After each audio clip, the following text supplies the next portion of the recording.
থেকে আপনি চাইলে যে কোনো ভাষার মুভি অর্থাৎ হিন্দি, ইংলিশ অথবা তামিল মুভি বাংলায় দেখতে পারেন। জানি অনেকের কাছে অবিশ্বাস্য মনে হতে পারে, চলুন আপনাদেরকে প্র্যাকটিক্যালি দেখাই। নতুন ইউজারদেরকে রিকোয়েস্ট করবো অবশ্যই আমাদের পেজটিকে ফলো করার জন্য।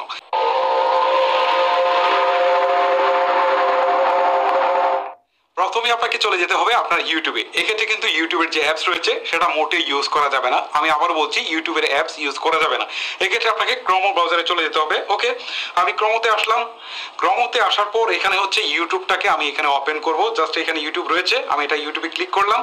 ক্লিক করার পর এখন দেখেন ইউটিউবের যে ইন্টারফেস আছে সেটা কিন্তু আমার সামনে অলরেডি ওপেন হয়েছে। এখন ডান পাশে 3 ডট রয়েছে, আমি আবার বলছি 3 ডট, এই জাস্ট 3 ডটে ক্লিক করলাম। ক্লিক করার পর নিচের দিকে দেখেন একটা অপশন রয়েছে, সেটা হচ্ছে ডেস্কটপ সাইট। আবার বলছি ডেস্কটপ সাইট, জাস্ট এইটাতে একটা ক্লিক দিলাম। এখন কিন্তু ডেস্কটপের যে একটা ভিউ আছে সেটা কিন্তু অলরেডি দেখাচ্ছে।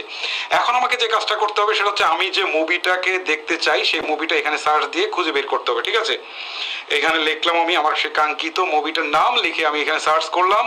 এখন দেখেন আমার সেই কাঙ্ক্ষিত মুভিটা কিন্তু অলরেডি চলে এসেছে আমার সামনে। এখন আমি এই স্ক্রিনটাকে যতটা পারি ছোট করে দেবো, মানে এটা কিন্তু মাস্ট বি করতেই হবে, যতটা পারি ছোট করতে হবে। এখন আমি এটাকে ক্লিক দিই। ওকে, এখন দেখেন আমার মুভিটা কিন্তু অন হয়েছে। জাস্ট এটাকে আমি একটু পজ করে দিই, কারণ কপিরাইটে ধরতে পারি, ইদানিং কপিরাইটের অনেক ঝামেলা করছে। সো এখন আমাকে এটাকে একটু বড় করতে হবে। ওকে, বড় করার পর এখান থেকে দেখেন সিসি একটা অপশন রয়েছে, জাস্ট সিসিটাকে উপরে একটা ক্লিক দিলে এটা কিন্তু অন হয়ে যাবে। নিচে দেখেন একটা লাল দাগ আসছে।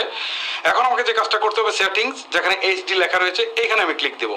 দেওয়ার পর এখান থেকে দেখেন একটা অপশন দেখাচ্ছে সাবটাইটেল অবলিক সিসি। আমি জাস্ট এটাতে ক্লিক করলাম। এখানে ইংলিশ সিলেক্ট রয়েছে, এখানে অটো ট্রান্সলেট, আমি এই অটো ট্রান্সলেটে ক্লিক দিব।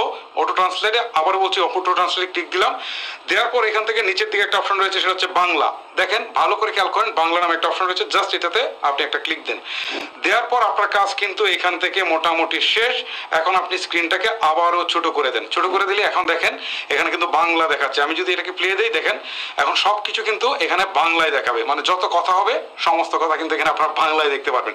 তার মানে এটা যে কোনো ভাষার মুভি হোক, আমি কপিরাইটের জন্য বন্ধ করে দিচ্ছি, যে কোনো ভাষার মুভি হোক সেটা কিন্তু আপনারা বাংলায় দেখতে পারবেন। সেটা তামিল হতে পারে, সেটা হতে পারে হিন্দি হতে পারে, সেটা ইংলিশ হতে পারে। জাস্ট এই যে সিস্টেমটা দেখালাম, এই সিস্টেমে আপনারা যে কোনো মুভি আপনারা বাংলায় দেখতে পারেন। আর যে মুভিগুলো হয়তো সাবটাইটেল খুঁজে পাবেন না, সেটার জন্য আরো একটা প্রসেস রয়েছে, সেটা হচ্ছে এমএক্স প্লেয়ার দিয়ে সেটা করতে হবে, আলাদা করে সাবটাইটেল এখানে যুক্ত করতে হবে। সো সেই প্রসেসটা যদি আমি আপনাদেরকে দেখা যায় তাহলে অনেক সময় চলে যাবে। তারপরে বলছি, যদি আপনারা এই প্রসেসের সমস্ত ভিডিওগুলো না পান, আপনারা যদি বলেন যে আরো একটা ভিডিও আনা প্রয়োজন, তাহলে অবশ্যই আমি আপনাদেরকে নিয়ে আসবো। সেক্ষেত্রে আপনারা অবশ্যই আমাকে নিচে কমেন্ট করে জানাবেন।